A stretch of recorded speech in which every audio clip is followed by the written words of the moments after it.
Jueves 2 de agosto del 2018, amigos, es un gusto estar nuevamente con ustedes aquí en Emisión Estelar del Comercio TV con lo más destacado en esta jornada. Aquí iniciamos.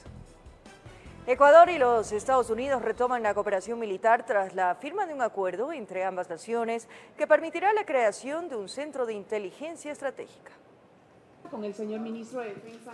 Así lo informó el ministro de Defensa Osvaldo Jarrín durante la presentación del informe de sus 3 meses de gestión al frente de esta cartera de Estado. Y es que esta nueva entidad, que podría estar lista en los próximos días, se logró a través de la firma de un acuerdo de cooperación en materia de seguridad entre Ecuador y Estados Unidos. Esta oficina de cooperación en seguridad, y lo que se pretende es obtener el apoyo de otros países, como fue determinado por el presidente de la República, con varios países para mejorar la seguridad, especialmente en lo que significa obtención de inteligencia, que es básico para las operaciones militares. Jarrín aclaró que esta oficina no es una base y que tampoco tendrá presencia permanente en el país. Vendrá un avión que nos permita obtener inteligencia y retornará.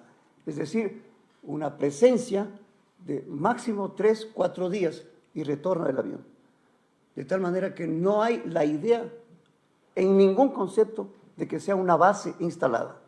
Esto mientras que en el marco de su informe de gestión presentó un plan para fortalecer la capacidad operativa de las Fuerzas Armadas a través de la adquisición de recursos bélicos y equipamiento. Adquisición de 6 helicópteros bimotores que hacen falta para la Fuerza Aérea, especialmente para las operaciones SAR. Fortalecimiento de radares, de la capacidad de radares.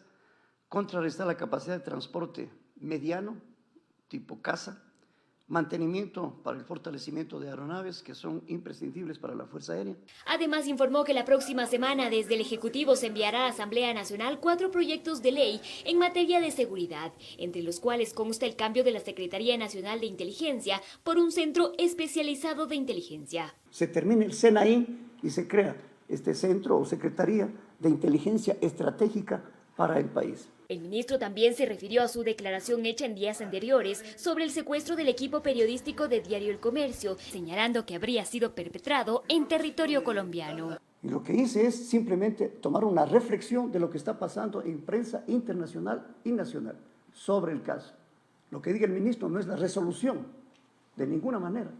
En Quito informó Adriana Rojas. En la Asamblea Nacional se generan las primeras reacciones a la decisión de la Corte Constitucional de declarar inconstitucionales a las enmiendas aprobadas en el 2015. En el sector correísta hay duras críticas en contra de los magistrados de la Corte. En el sector correísta hay sorpresa. Dicen no entender cómo es que la misma Corte Constitucional que en 2015 dio paso a las enmiendas constitucionales, hoy se retracte y dicte su inconstitucionalidad.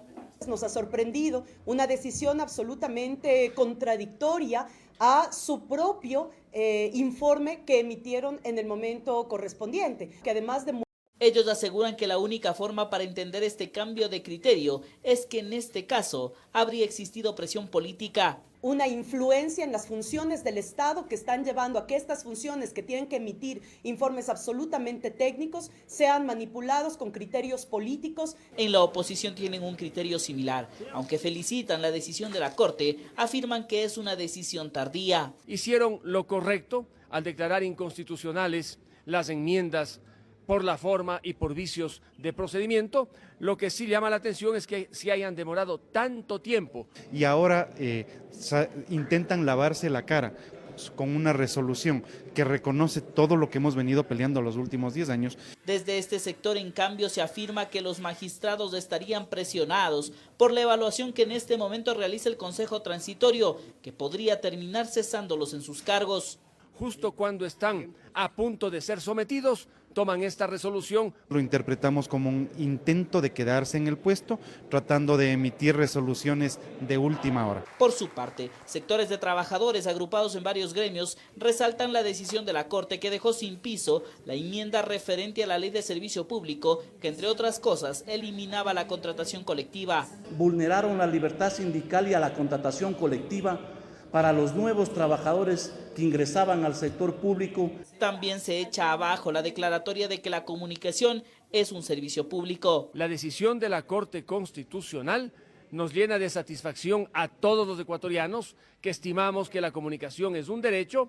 Con su decisión, la Corte declaró inconstitucional 12 de las enmiendas aprobadas en diciembre de 2015, entre ellas que la Contraloría retomará sus funciones para el control de los objetivos de las instituciones. Las Fuerzas Armadas ya no apoyarán en la seguridad integral del país y nuevamente los gobiernos autónomos descentralizados podrán manejar temas de educación y salud.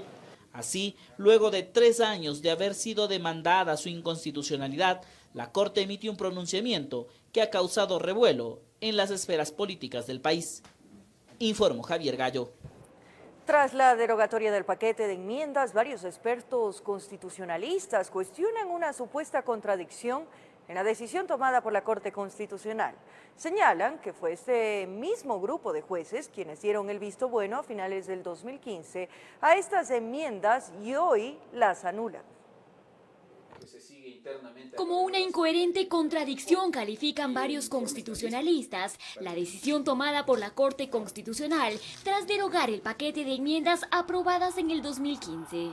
¿Y por qué contradicción? Porque hace 4 años, la misma Corte Constitucional que hoy ha declarado inconstitucionales estas enmiendas de diciembre de 2015 por la forma, dio dictamen previo favorable y de conformidad constitucional de todas las enmiendas que se tramitaban en ese tiempo. Opinión que es compartida por Rafael Ollarte, pues para este constitucionalista, todo esto empeora al indicar que tras la aprobación de dichas enmiendas en diciembre del 2015 por la Asamblea Nacional, esta misma Corte Constitucional emitió un auto de verificación de cumplimiento al trámite de reformas.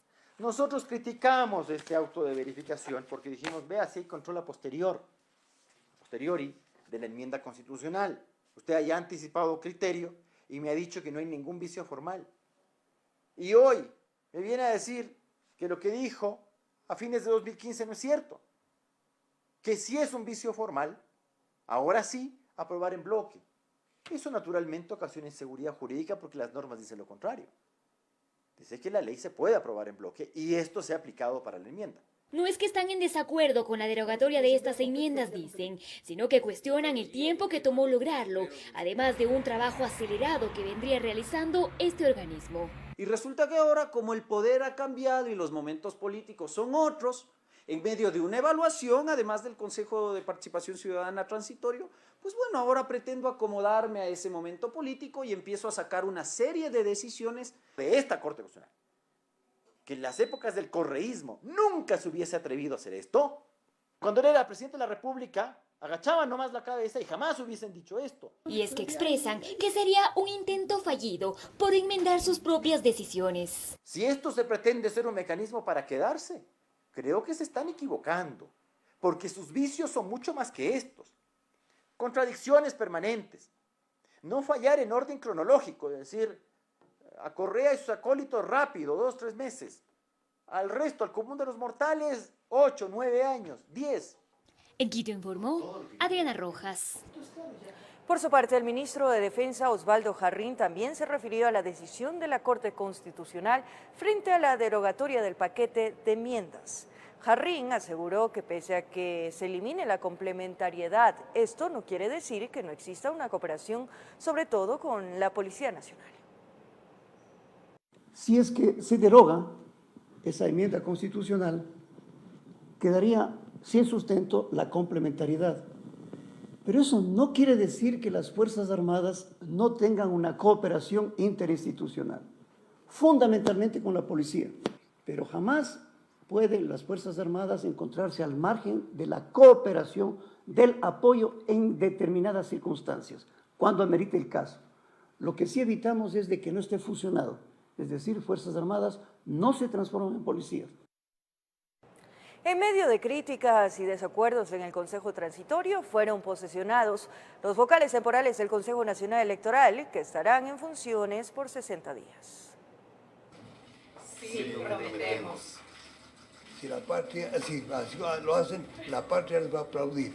Caso contrario, el pueblo les va a demandar. Uno por uno fueron posesionados Armando Vega, Diana Tamaín, José Cabrera, Camila Moreno y Alberto Flores como vocales temporales del Consejo Nacional Electoral CNE. La posición la efectuó el titular del Consejo Transitorio, Julio César Trujillo. No nos mueven intereses secundarios, inconfesados de ninguna manera.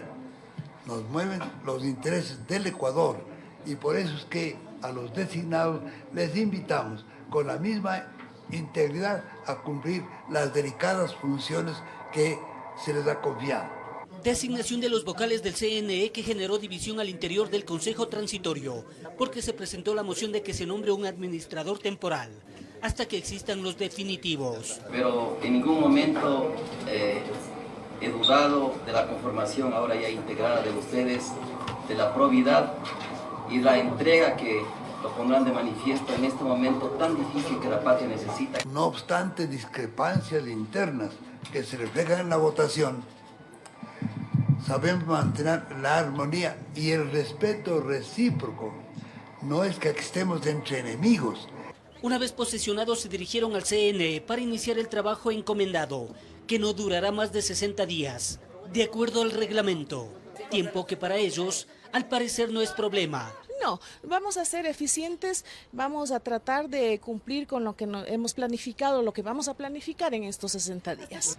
Esto al tener de frente un proceso electoral. No podemos parar, estamos con el tiempo retrasado, tenemos que cumplir con esta agenda para que los nuevos consejeros que se posesionen a futuro puedan continuar sin ninguna interrupción. También respondiendo a críticas por su designación. Cuestionamientos de pronto. Vamos, Pepito, perdón. Sí. Ya sale la... No tengo falta de experiencia, muy amable. Capacitado para este cargo. Sí. Informó Héctor Romero. Y precisamente, atención, Gustavo Vega es el nuevo presidente del Consejo Nacional Electoral Transitorio, al tiempo que Diana Tamaín fue designada como vicepresidenta encargada del organismo. Esto se determinó durante la primera sesión plenaria de los nuevos vocales del Poder Electoral, en la cual también anunciaron que entre sus primeras acciones estarán revisar las resoluciones aprobadas por el CNE cesado, el presupuesto asignado para elecciones y buscarán reparar los perjuicios ocasionados en contra de organizaciones y colectivos. Cambiamos de tema. Dentro de la Asamblea Nacional se generan las primeras reacciones ante la designación del Consejo Electoral Transitorio. Desde la legislatura se pide que de manera impostergable, en 60 días, se designe un consejo definitivo para garantizar la legalidad de las próximas elecciones. Desde la oposición hay optimismo. Se asegura que con la decisión del transitorio se da vía libre para poder reformar a la institución encargada de garantizar las elecciones en el país. El Consejo de Participación Ciudadana Transitorio ha obrado de conformidad con el mandato popular y ha cesado correcta y legítimamente al Consejo Nacional Electoral. Afirman que el Consejo hizo bien en designar a vocales temporales, pues era necesario garantizar el trabajo de la institución hasta que los vocales definitivos sean designados. Este Consejo Electoral tiene la obligación de establecer las reglas y los mecanismos para la elección del definitivo. Pero la potestad que tiene esta transición es de elegir a los nuevos que ya se van a quedar designados por 4 años. Aunque hay algunos legisladores que no concuerdan con aquello, aseguran que era preferible que el Consejo Transitorio designe tan solo a un administrador en el Consejo Electoral. Lo más óptimo hubiese sido que se nombre por 60 días a un administrador para que ponga a caminar el proceso de elección de los definitivos, que es un proceso complicado.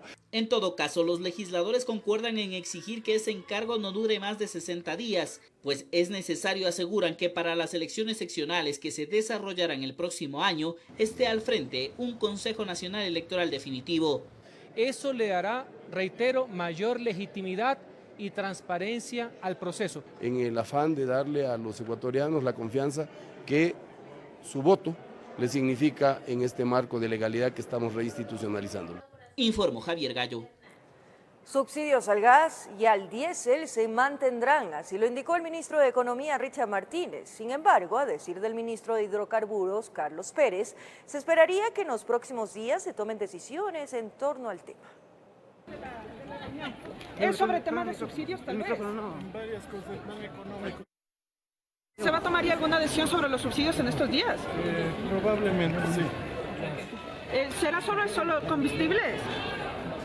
Fueron las únicas palabras que pronunció el ministro de Hidrocarburos, Carlos Pérez. Esto dejó en el ambiente periodístico algo de incertidumbre, sobre todo porque días atrás Pérez señaló que se estaría planteando desde el Ejecutivo una focalización de subsidios a los combustibles. El señor presidente quiere obviamente afectar a las personas que más ingresos tienen y afectar menos, obviamente, a las personas de menores ingresos. En la reunión a puerta cerrada en Carondelet asistió también el secretario de la Política, Paul Granda, quien tampoco fue claro respecto si trataron el tema de la focalización de subsidios. Se analizan entre otros temas relacionados con la economía, pero esos son temas que ya se irán, digamos, de alguna forma siendo sujetos de una decisión en el transcurso de las próximas semanas. Quien sí brindó luces sobre el tema económico y particularmente de los subsidios fue el ministro de Finanzas, Richard Martínez. Pero lo que sí puedo decir, por ejemplo, es que el tema del gas no se topa, el tema del diésel no se topa, para tranquilizar al ciudadano y evitar cualquier tipo de especulación. Y aunque estos productos hidrocarburíferos se mantendrían intocados, anunció que en torno a los subsidios hay puntos que deberían revisarse. Sí se está analizando cuál es el efecto distorsionante que genera, por ejemplo, el subsidio que recibe una persona que tiene un vehículo 4x4 de gama alta, que son esfuerzos que está haciendo el Estado en relación a ese tema. A pesar de esto, fue claro al decir que todavía no se ha tomado ninguna decisión al interior del gobierno y que simplemente serían escenarios que por el momento se evalúan, informó Javier Rosero. El gobierno analiza la posible eliminación de los subsidios de los combustibles. Ante esta medida económica, expertos examinan cuáles serían los escenarios.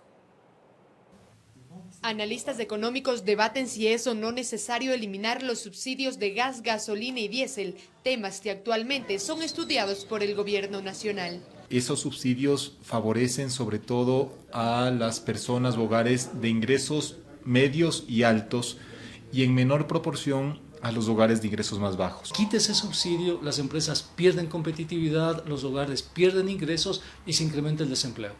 Con respecto al subsidio del gas, Jorge Hidalgo considera que este rubro se puede mantener, pero no para toda la población. Sí se debería considerar la posibilidad de focalizar el subsidio para que beneficie únicamente a los hogares que más lo necesitan. Mientras que Pablo Dávalos considera que esto ajustaría los bolsillos de los ecuatorianos. Disminuye su ingreso y su capacidad de compra, ¿no? En cuanto al subsidio del diésel, ambos consideran que se debe mantener. Si el subsidio favorece indirectamente porque permite mantener el costo de transporte bajo. El pasaje de los buses subiría a 40, 50 centavos. El economista Hidalgo considera que el subsidio de la gasolina debe eliminarse debido a que esta inversión del Estado beneficia al transporte privado. El precio de la gasolina súper o de la gasolina extra, el impacto sobre los sectores más necesitados es mínimo. A lo que Dávalos respondió: alterar los combustibles significa alterar los precios de toda la economía. La subida del precio del petróleo eleva los costos de sus derivados, pero expertos creen que este también debería mejorar las finanzas del país. Como país exportador de petróleo se debería beneficiar cada vez que el precio del crudo sube. Es decir, que no hay recursos cuando estamos vendiendo un petróleo casi al doble de lo que habíamos programado, es no decirle la verdad al país. Ante una crisis financiera que vive el Estado ecuatoriano, existen puntos a analizar. El gobierno, en todo caso, si es que no quiere gastar menos, podría gastar mejor. El catedrático Dávalos se mantiene en que no existen condiciones técnicas que expliquen la eliminación de los subsidios. Simplemente una estrategia del gobierno para tratar de quedar bien con el Fondo Monetario Internacional y que el Fondo Monetario le entregue un crédito este momento, un crédito puede ser de facilidad ampliada, que le permita tener liquidez hasta fines de año.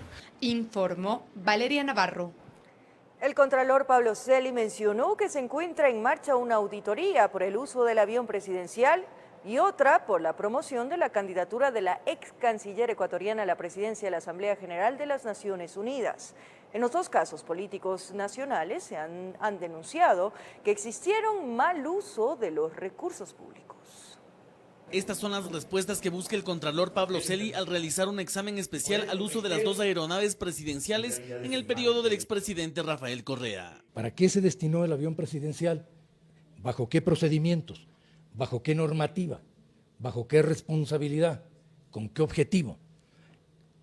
¿Qué contenían esos vuelos desde el punto de vista de su planificación? Este examen especial a las aeronaves presidenciales surge del requerimiento de varios legisladores para que se audite el uso de estos vehículos. Pero no acaba solamente en el uso de los aviones presidenciales.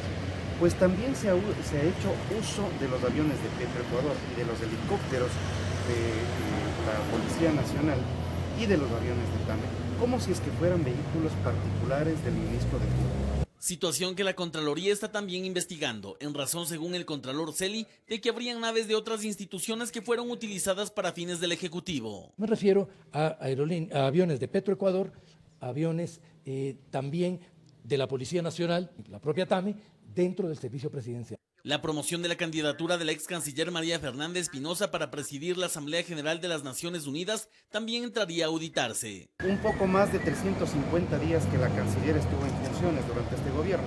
Alrededor de la mitad del tiempo estuvo fuera del Ecuador.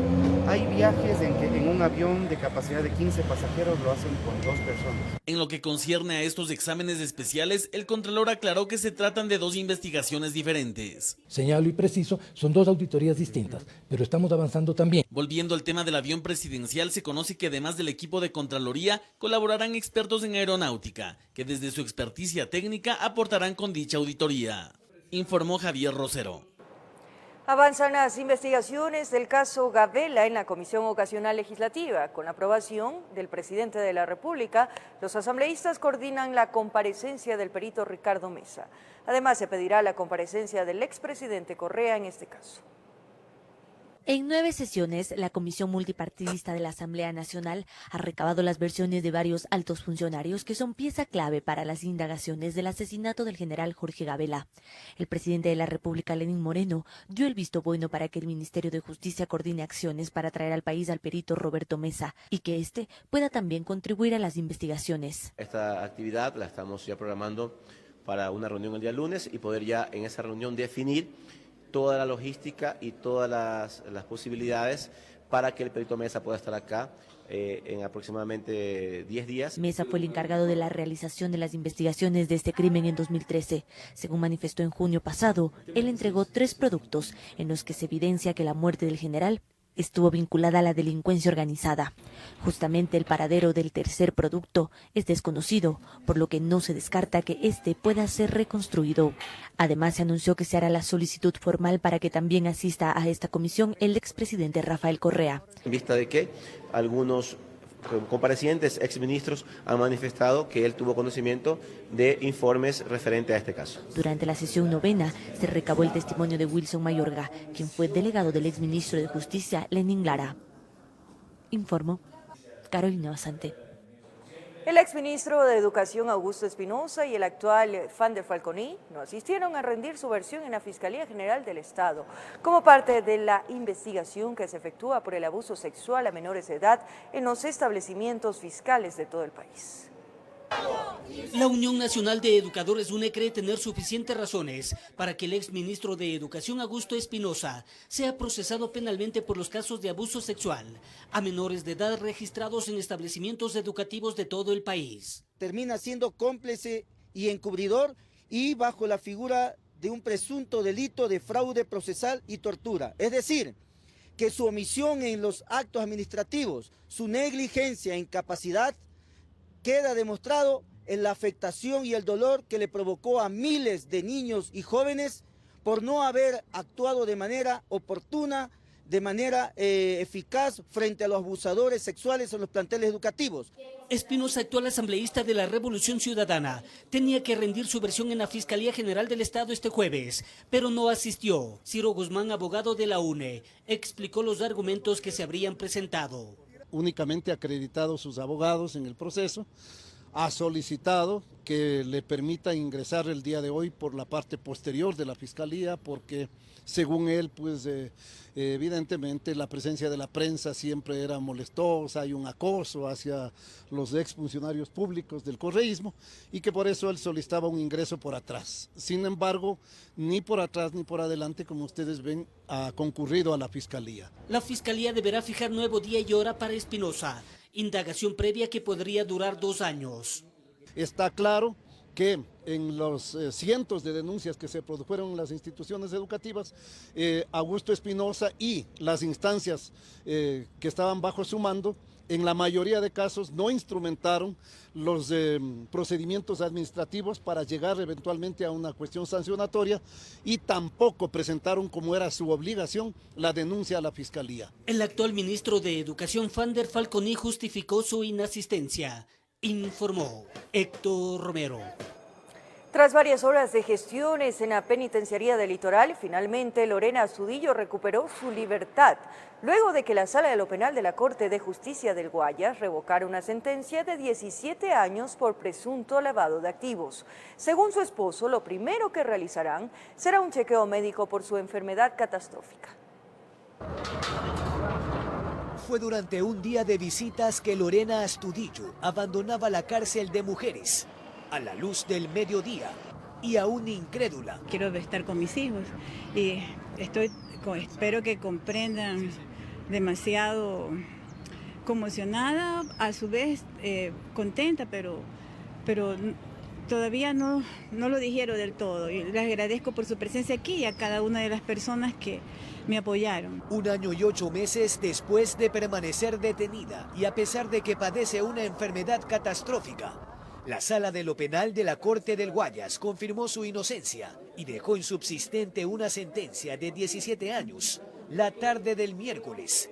Francisco Martínez no tenía más pecho para el tamaño de su paz y palabras de agradecimiento. Gracias al periodismo, gracias a ustedes y gracias a todos aquellos que se unieron. Lo que viene será el encuentro urgente por el calor familiar y el inmediato chequeo médico. Después habrá tiempo para sentarse.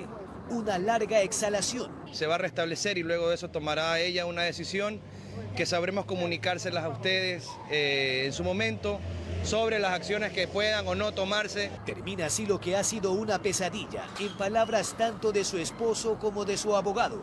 Pero ellos dejan atrás las celdas, la persecución, por ahora, y el polvo en los exteriores de la penitenciaría del Litoral, informó Jorge Escobar.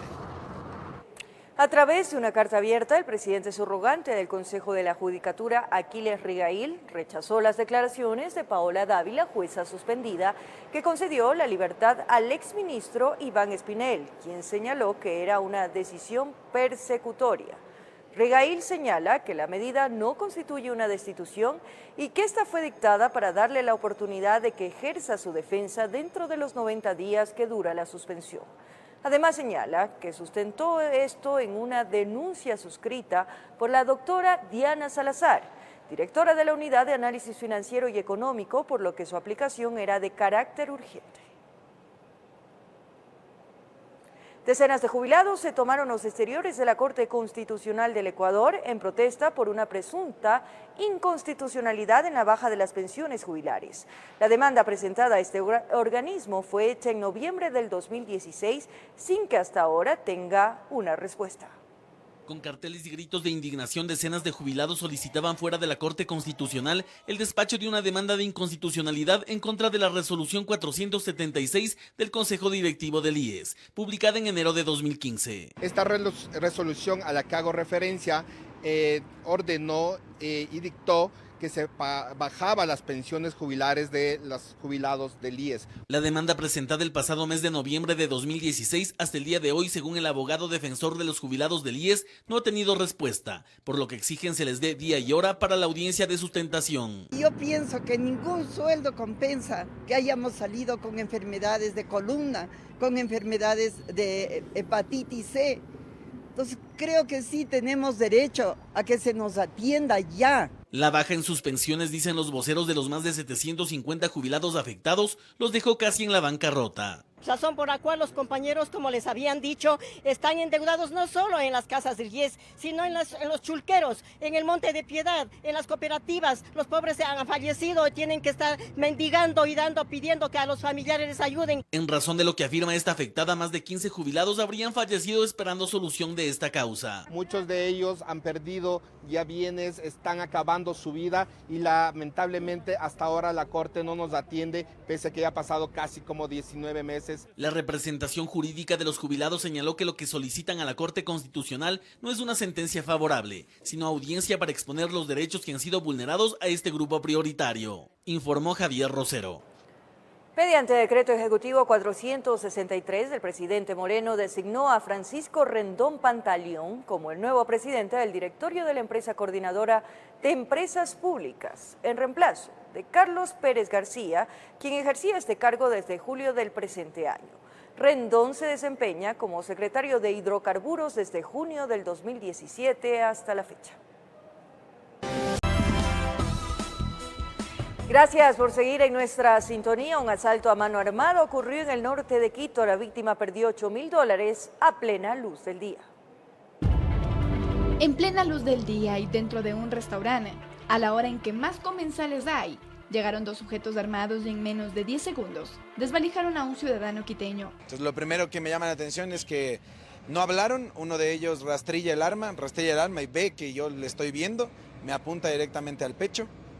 Había una chica que estaba conmigo, le empuja, ¿no es cierto?, como se puede ver en el video, y él mantiene la mirada fija y apuntándome directamente al pecho. La otra persona es la que me dice, dame la maleta. El robo fue aproximadamente a la 1:10 de la tarde, en un lugar de comidas de la República del Salvador y Portugal en el norte de Quito. La víctima, a la que protegeremos su nombre por seguridad, había sacado $8.000 de la institución financiera ubicada en la 6 de diciembre y Portugal. Yo estaba acompañado, por eso no pedí resguardo policial ni mucho menos. Estaba acompañado por 2 personas y tenía que caminar menos de 700 metros.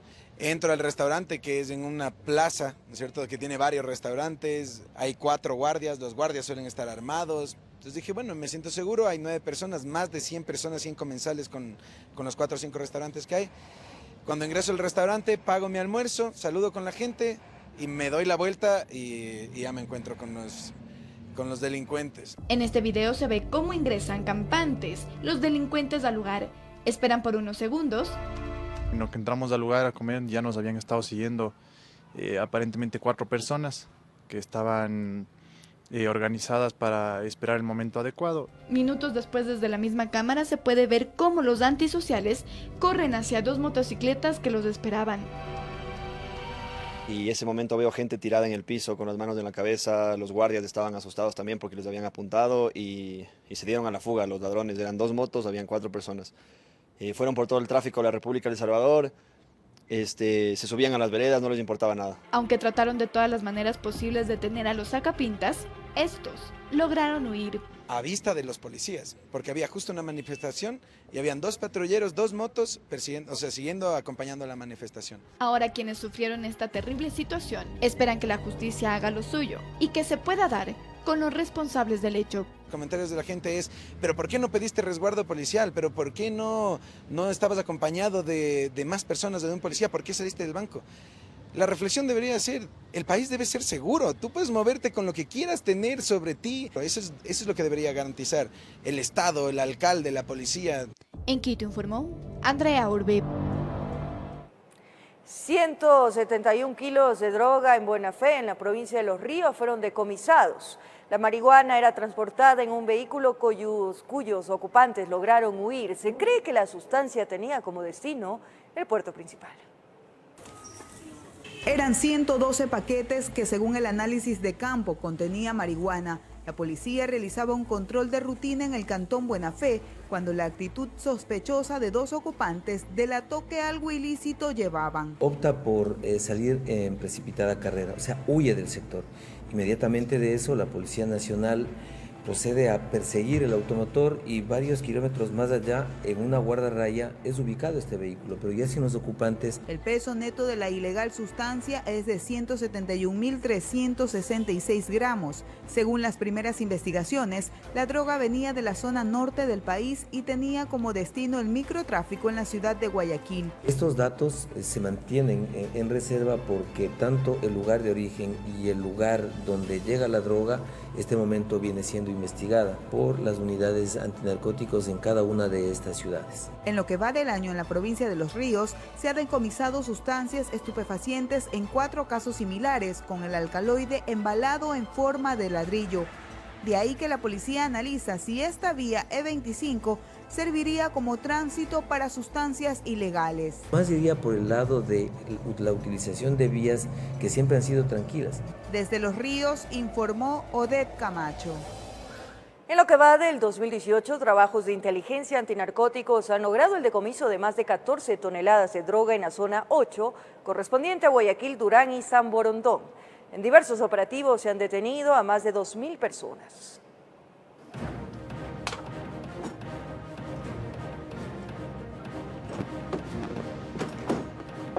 En los diferentes golpes contra el narcotráfico y microtráfico, la Policía Antinarcóticos ha decomisado en este año 14 toneladas 600 kilos de droga. Lo que es para el tráfico internacional tenemos 11 toneladas 900 kilos y para el microtráfico tenemos 2 toneladas 300 kilos que tenemos hasta la actualidad. Entre los casos más sonados, Huracán. En el puerto marítimo, donde se incautó 1 tonelada 200 kilos de clorhidrato de cocaína en una embarcación de un contenedor que iba a ser embarcado y que tenía como país de destino Holanda. La sustancia estaba camuflada en producto de camarón. Y la operación San Basé, en donde también se logró la incautación de 152 kilos de clorhidrato de cocaína y que iba a ser utilizado como modus operandi en la parte de que es la isla Puná. Sí, ese cargamento iba a ser realizado o embarcado, digámoslo así, hacia una embarcación que se encontraba en el puerto marítimo y con esto iba a hacer la ruta también asimismo hacia el exterior, a lo que es Europa. En los diferentes operativos antinarcóticos de la zona 8 correspondiente a Guayaquil, Durán y San Borondón, se han detenido en lo que va de este año a 2.134 personas. Nosotros estamos trabajando en lo que es microtráfico a nivel nacional con las unidades operativas para evitar de que tanto unidades educativas, los barrios o los diferentes sectores de aquí de la zona 8 pues se vea o se incremente el expendio de sustancias sujetas a fiscalización. Operativos antinarcóticos que se intensifican gracias al trabajo de seguimiento de las unidades investigativas y las denuncias al 1-800 drogas, informó Roselena Vázquez.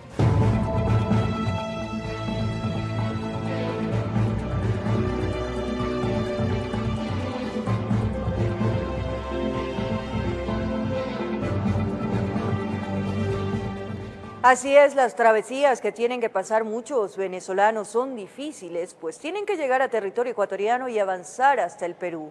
Grupos interminables de personas buscan llegar a su destino cargando en sus maletas lo básico. El éxodo de venezolanos que llegan hasta la frontera de Ecuador continúa. Cientos de jóvenes, adultos, niños y ancianos se han visto en la obligación de caminar hasta llegar a sus destinos. Esta decisión ha sido tomada por miles de familias que no cuentan con los recursos para trasladarse a través de la ruta en autobús o en avión. Llegan después de una larga travesía, cansados, cargando en sus maletas lo básico, pero con la esperanza de días mejores. Caminando y pidiendo cola. Tenemos una semana caminando. No tenemos recursos para tomar un vehículo. Vengo caminando desde Cúcuta rumbo hacia Perú. Nos hemos decidido venir así porque no tenemos la plata necesaria para pagar autobuses ni...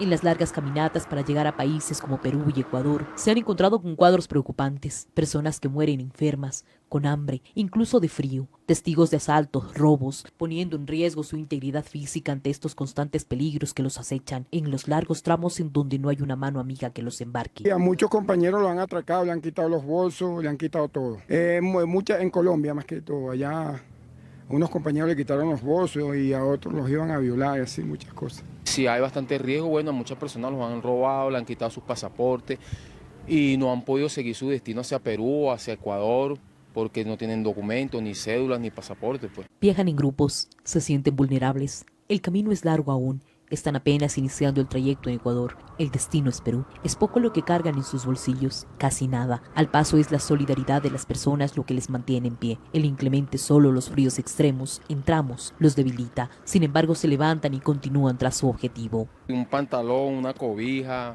franela, ropa interior, eso es lo que traemos, utensilios para cocinar, donde podamos cocinar. Es difícil porque mucho frío y nosotros los venezolanos no estamos acostumbrados a tanto frío. Todos, sin distinción, piensan que mañana será otro día. Se aferran entonces a la esperanza, la que no desmaya, dicen. Esperan encontrar trabajo y desde Ecuador o Perú enviar dinero a los suyos. Llevan la convicción de que todo en Venezuela cambiará un día no lejano, para así retornar a seguir batallando. Pero esta vez, desde su propia tierra. Desde la provincia del Carchi, informa Miriam Enríquez. De regreso, amigos, en el Comercio TV en Chimborazo, una niña de apenas 6 años de edad fue arrollada por un bus interprovincial. El conductor habría huido del lugar dejando su unidad abandonada tras el accidente. El cuerpo de la pequeña Lisa A, de apenas 6 años de edad, yacía sin vida sobre el asfalto de la Panamericana Norte, sector San Pablo, en Chimborazo, donde fue atropellada y posteriormente arrollada por este bus interprovincial de la cooperativa Unidos, Disco 13. Donde tenemos como un resultado fatal el deceso de una niña de 6 años, quien ya ha sido conducida hacia la morgue de la ciudad de Riobamba con la finalidad de practicar la necropsia correspondiente. La tragedia levantó a la comunidad reteniendo al bus y cerrando la vía en medida de protesta, ya que aducen que el sector se ha convertido en zona de muerte. Porque no es solamente la primera vez que hay estos accidentes, sino ya hay muchas veces que ocasionan estos accidentes. Personal del CIAD y Fiscalía realizaron las pericias de ley, mientras que aseguraron que el conductor del pesado automotor se habría retirado del lugar abandonando la unidad a varios metros de la tragedia. Luego de circular unos 500 metros aproximadamente hacia el sur, es decir, hacia el peaje, este vehículo ha sido abandonado. Los comuneros demandan mayor precaución y la ubicación de radares o cualquier dispositivo que baje la velocidad de los vehículos para evitar más muertes en la vía. O un puente peatonal o alguna cosa para que el tráfico que viene a toda velocidad, esto pueda ser reducido, ¿no? La pequeña habría estado cruzando la vía de 4 carriles con 2 menores más. 2 de ellas se salvaron, intentaban llegar a la iglesia, pero la muerte la abrazó dejando a sus deudos sumidos en el intenso dolor y llanto. Se ve la necesidad aquí en la comunidad, porque aquí hay una escuela, allá hay una iglesia evangélica y justamente hoy tenían un programa la iglesia y por ese motivo la niña y muchos niños estaban para cruzar. Cruzando acá, para acá a la iglesia. Cruzando. Sí, a la iglesia iba. Entonces cruzando. El pequeño cuerpo fue trasladado hasta la morgue del cementerio municipal de Riobamba. La vía permaneció cerrada por más de 3 horas, mientras las investigaciones continuarán para dar con el paradero del conductor del bus. En Chimborazo, informó Darwin Altamirano. Gracias, amigos, por su compañía, cariño y sintonía. Un abrazo grande para todos.